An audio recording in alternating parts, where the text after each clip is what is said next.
Assalamualaikum warahmatullahi wabarakatuh.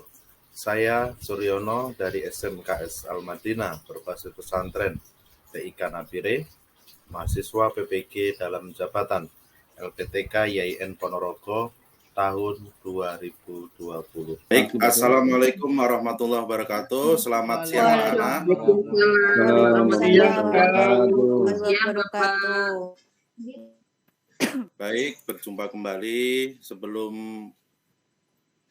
pembelajaran pada kesempatan siang hari ini kita mulai, mari sama-sama terlebih dahulu kita berdoa.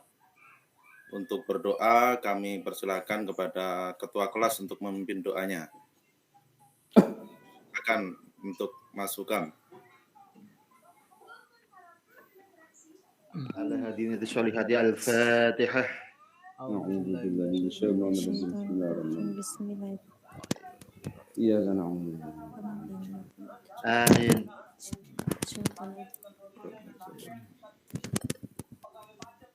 Dengan berdoa tadi, mudah-mudahan pembelajaran kita, pertemuan kita pada kesempatan pagi hari ini mendapatkan barokah dari Allah Subhanahu wa Ta'ala. Amin, amin. Jadi pada kesempatan yang sebelumnya, pada pertemuan sebelumnya, kita sudah sama-sama, atau mungkin masih ingat pelajaran sebelumnya pelajaran apa? Lupa? Jadi Pak. Saya akan kembali, mungkin karena kemarin libur terlalu lama, kita semuanya sudah lupa dengan pelajaran yang sudah terlewati. Jadi untuk pelajaran yang kemarin kita sama-sama membahas tentang berbusana muslim dan muslimah merupakan cermin kepribadian dan keindahan diri. Jadi kita sering mendengar istilah, bahwasannya istilah yang kalau dalam bahasa Afrika, ajining rogo soko busono, ajining diri ono ing lati. Ada yang tahu artinya? Tidak, Belum Bapak. Ya. Afrika sih bahasanya. Bahasa Papua Pak ya itu. Iya, bahasa Papua, ajining rogo soko busono. Jadi penampilan seseorang mencerminkan kepribadiannya.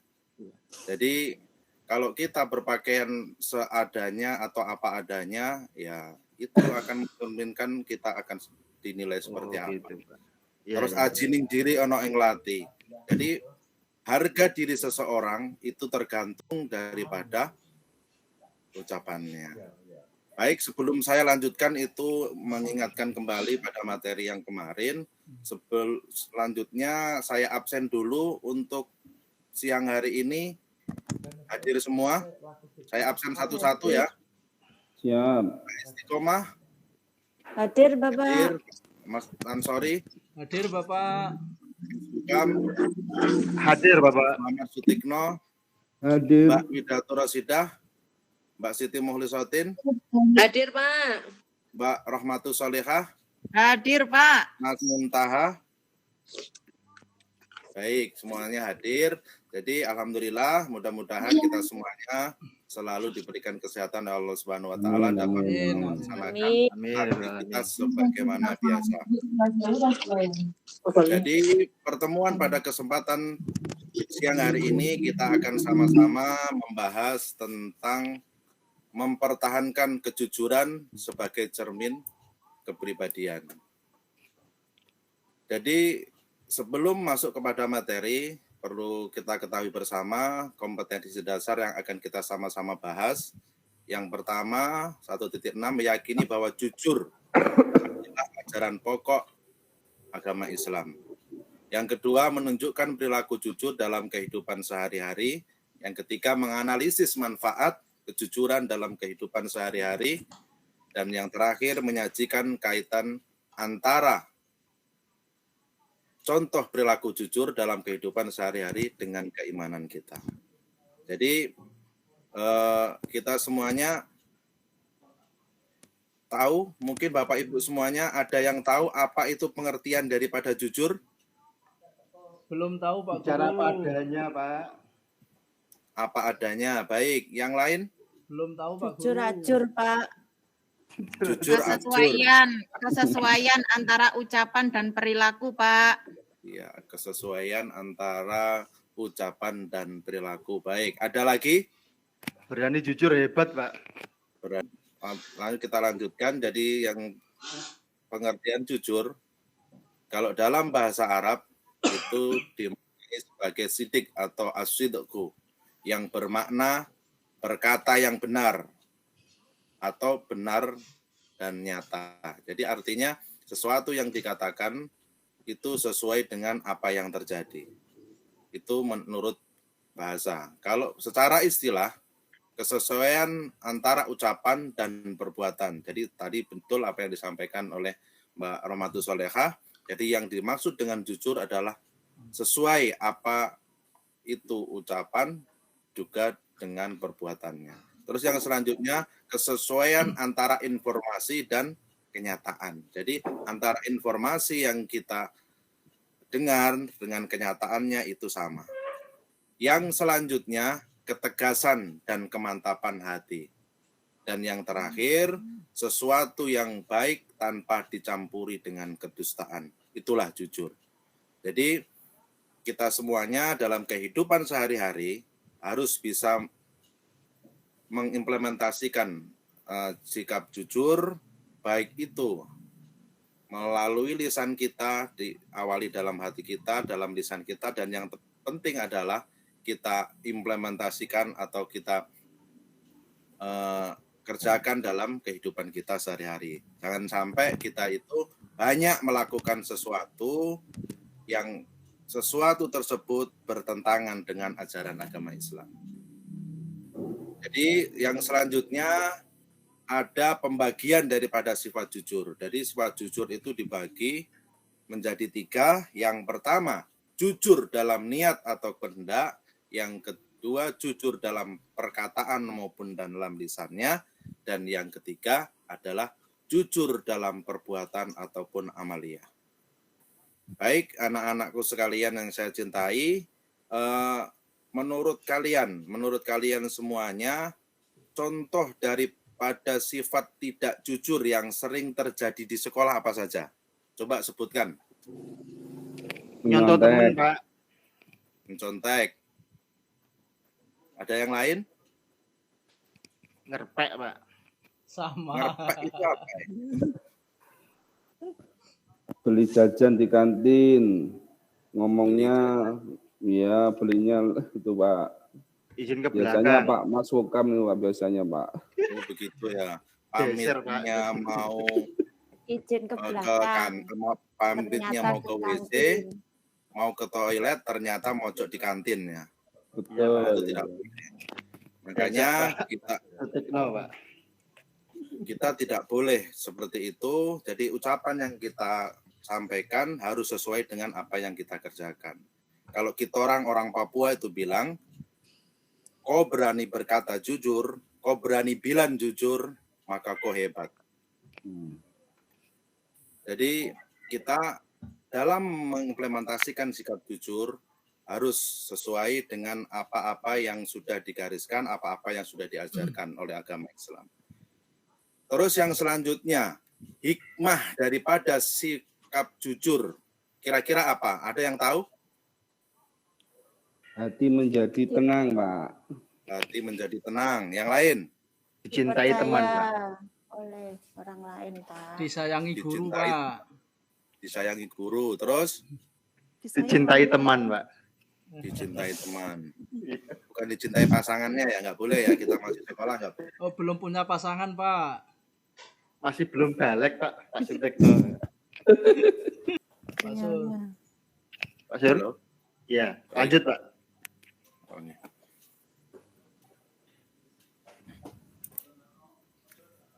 Jadi itu tadi hikmah daripada sikap jujur diantaranya adalah dicintai oleh Allah dan juga dengan Rasul-Nya. Yang kedua, perasaan enak dan hati tenang, jujur akan membuat kita menjadi tenang, tidak takut akan diketahui kebohongan karena memang tidak berbohong. Dan yang selanjutnya, selamat daripada azab Allah Subhanahu wa taala. Dan yang keempat, mendapatkan pahala dari Allah, dan yang kelima, mendapatkan kemudahan dalam hidupnya. Baik, sebelum saya lanjutkan, mungkin ada yang bertanya terkait dengan sifat jujur. Kaitan jujur dengan iman itu apa Pak ya? Kaitan jujur dengan iman. Jika ada yang bisa menjawab sebelum saya jelaskan? Ya Mungkin Pak, dari saya anak-anak coba yang menjawab ya. Saya coba menjawab pertanyaan Mas Hukam. Boleh Pak? Boleh, baik. Boleh. Oh ya. Kalau jujur itu merupakan implementasi dari iman seseorang, Pak. Jadi ya seperti itu. Kalau imannya benar, insya Allah dia akan berbuat jujur. Itu Pak menurut saya, Pak. Gitu ya. Iya, jadi itu mungkin ada yang menambahkan yang lainnya?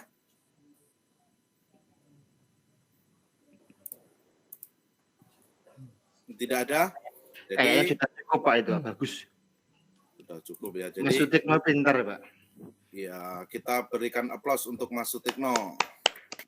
Terima kasih. Masih semangat? Selalu Pak, insya Allah. Semangat. Oke, sebelumnya kita tepuk semangat dulu.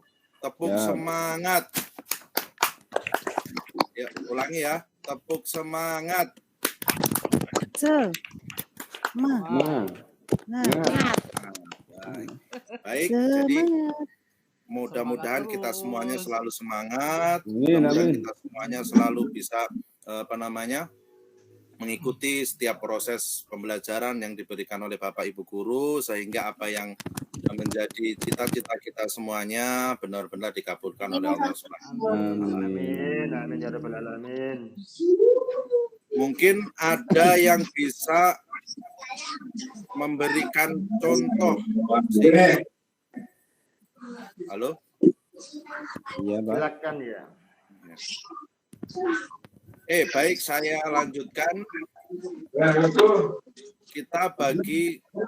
Saya bagi kelompok, akan saya bagi menjadi 2 kelompok. Yang kelompok nantinya akan masing-masing saya berikan tema, berikan kelompok yang pertama. Kelompok yang pertama nanti akan diminta untuk menyebutkan contoh-contoh sikap tidak jujur yang terjadi di sekolah, kemudian diberikan solusinya, terus kemudian yang kedua contoh perilaku tidak jujur yang sering terjadi di kondisi di rumah. Jadi saya bagi menjadi 2 kelompok. Kelompok yang laki-laki semuanya menjadi kelompok 1 dan yang perempuan kelompok 2. Jadi kelompok 1 saya ulangi, tugasnya kalian mencari contoh-contoh sikap jujur yang terjadi di masyarakat, yang terjadi di sekolah, dan kelompok yang kedua menjelaskan atau mencari contoh perilaku tidak jujur yang terjadi di rumah atau di lingkungan kalian. Oke, saya beri waktu 5 menit, dimulai dari sekarang. Untuk tugasnya saya kirim di WA Group ya. Ya Pak Guru. Ya, Pak. Oke, baik, sudah. Untuk kelompok yang kedua dulu, dari yang perempuan. Contoh, kalian coba presentasikan contoh-contoh daripada perilaku tidak jujur yang terjadi di lingkungan kalian apa saja. Coba perwakilan, Bu Wida, Mbak Wida.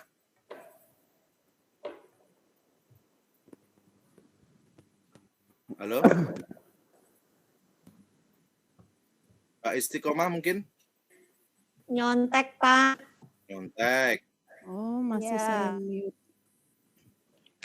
Nggih, Pak, Nyontek. mohon maaf tadi mute. Mbak Nggih. Wida, mungkin ditambahkan lagi? Yang di mana, Pak? Di lingkungan sekolah atau Di rumah, Bu. Oh, yang di rumah. Nggih, apa ya, Pak ya? Kita berbohong sama orang tua. Mohon maaf. Minta uang bayar sekolah lebih dari apa yang sudah ditentukan sama sekolah. Terus ada yang lain? Sudah, Pak. Sudah. Baik, itu dari kelompok 2. Jadi yang kelompok 1, berikan contoh-contoh perilaku tidak jujur yang sering terjadi di sekolah. Mas Hukam. Ya. Sering bolos Wah. alasan ini Pak, alasan sakit kena corona. Bolos, padahal sejatinya tidak. Ngopi di Terus yang pengsaingan, lain? Pak. Yang lain?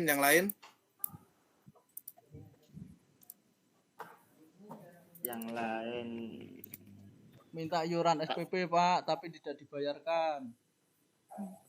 Untuk beli rokok ya? Ya.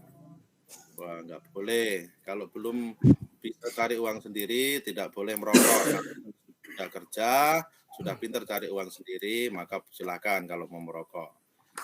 Jadi itu mungkin ada yang mau menanggapi dari yang perempuan, ada yang mau menanggapi? Atau menambahkan dari kelompok 1? Cukup, Pak. Pak, cukup. Baik, kalau sudah cukup, jadi saya simpulkan bahwasannya apapun yang menjadi perilaku-perilaku yang tadi sudah disebutkan, contohnya ketika kalian semuanya menyampaikan kepada kedua orang tua tentang iuran ini untuk itu, ternyata tidak sesuai dengan faktanya, ya maka itu perbuatan yang tidak boleh. Terus yang tadi misalnya sudah disampaikan juga tadi oleh Mas Ansauri kalau nggak salah, jadi ketika di sekolah pamitnya itu izin kepada Bapak Ibu guru, sakit, padahal di rumah main game atau mungkin main di temannya, nah itu tidak boleh. Intinya itu semuanya perilaku yang dilarang dan bertentangan dengan ajaran agama Islam. Jadi ada ayat-ayat Al-Quran atau hadis tentang perintah perilaku jujur. A'udzubillahi minasyaitonirrajim. Ya ayyuhalladzina amanu kunu qawwamina lillahi syuhada'a bil qisti wa la yajrimannakum sana'anu qaumin ala alla ta'dilu aqrabu lit taqwa wattaqullah innallaha khabirum bima ta'malun. Yang artinya, wahai orang-orang yang beriman, hendaklah kamu jadi orang-orang yang selalu menegakkan kebenaran karena Allah menjadikan saksi dengan adil, dan janganlah sekali-kali kebencianmu terhadap suatu kaum mendorong kamu untuk berlaku tidak adil. Berlaku adillah karena adil itu lebih dekat kepada takwa, dan bertakwalah kepada Allah. Sesungguhnya Allah Maha mengetahui apa yang kamu kerjakan. Jadi itu anak-anak, tidak boleh. Mungkin kita menyampaikan sesuatu tidak sesuai dengan faktanya, orang tidak tahu, kalian mencontek di sekolah, teman kalian tidak tahu, Bapak Ibu guru tidak tahu, tetapi Allah sejatinya tahu dengan sesuatu sekecil apapun yang kalian lakukan. Oleh karenanya, berperilakulah atau berkatalah sesuai dengan yang kenyataan, tidak boleh kalian berkata yang bohong, karena sekecil apapun yang kalian lakukan, kelak di mata Allah akan dimintai pertanggungjawaban. Baik anak-anak, sebelum saya tutup pada pertemuan siang hari ini, nanti Pak Guru akan share gambar. Nanti kalian saya minta untuk menanggapi terkait gambar itu, terus kemudian kalian kasih solusi. Kira-kira apa yang sudah kalian lihat, yang kalian dapat dari gambar tersebut, dan kalian kasih solusi. Yang pertama, untuk kelompoknya tetap, jadi kelompok 1 adalah yang laki-laki, kelompok 2 yang perempuan. Nanti untuk gambarnya saya kirim di WA grup ya anak-anak ya. Jadi itu ya, Pak Guru. Pertemuan pada kesempatan siang hari ini. Mudah-mudahan kita semuanya selalu diberikan kesehatan oleh Allah Subhanahu wa taala. Sebelum kita akhiri pertemuan pada kesempatan siang hari ini, mari kita tutup dengan sama-sama membaca sholawat burdah. Mudah-mudahan hidup kita semuanya, pertemuan kita, pembelajaran pada kesempatan siang hari ini dan selanjutnya senantiasa mendapatkan berkah dari Allah Subhanahu wa taala. Amin. Terima kasih. Wallahul muwaffiq ila aqwamit thoriq. Wassalamualaikum warahmatullahi wabarakatuh.